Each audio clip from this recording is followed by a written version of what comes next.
I'm down here at the Tea Party protest, and they're making their voice loud and clear. We just got word that consolidation might not actually happen here in Bedford. Other procedures will be taken. Finish the Survivors Walk, now family members. We want to revive downtown, but parking is an issue. The longer cars stay parked in front of businesses, the more customers they're likely to lose. Baker was found lying here, nearly beaten to death, only blocks away from the church. This is actually a morale boost, but some managers are saying it is just too distracting.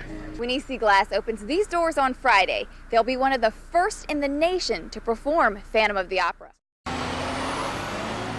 No sooner was it up and running. My opening day was August 26th of this year.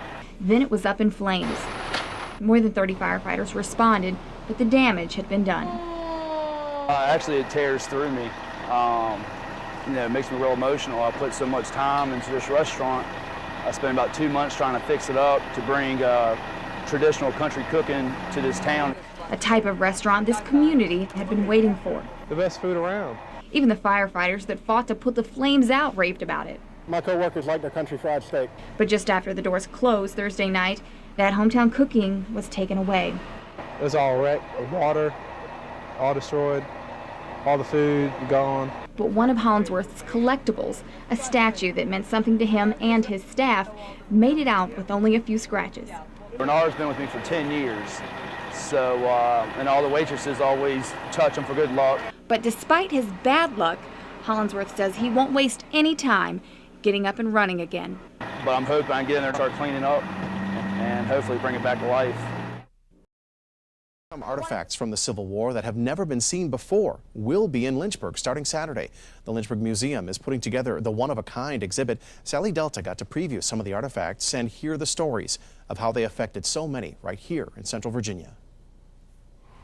Whitewashed walls and empty cases are all that's on display in Lynchburg Museum's lower level. But soon, lots of photographs. I think a lot of Lynchburgers are going to find their ancestors will probably show up in the exhibit. Ancestors that left behind not only pictures, but uniforms, flags, and swords, all used in the Civil War. Museum Director Doug Harvey sought out larger museums and private collectors to put together a show of war artifacts, all with significant ties to the Hill City. The Lynchburg of today was shaped by the events of 150 years ago. For instance, wearing black to a funeral. These items were donated by Lynchburg families who in the 1900s were required to wear black for nearly a year after losing a loved one to the war. With hundreds and hundreds of families losing, sons, brothers, cousins, there was a lot of mourning.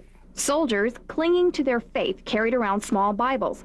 Private collector Russell Hicks donated this one, punctured by a bullet that saved a Campbell County man from instant death. He had it in his pocket. Okay. And it hit him here, went out there. And many artifacts here may never be seen again in Lynchburg because they are so fragile and rare. Once they go back to their respective museums, they probably won't let them travel again in our lifetime.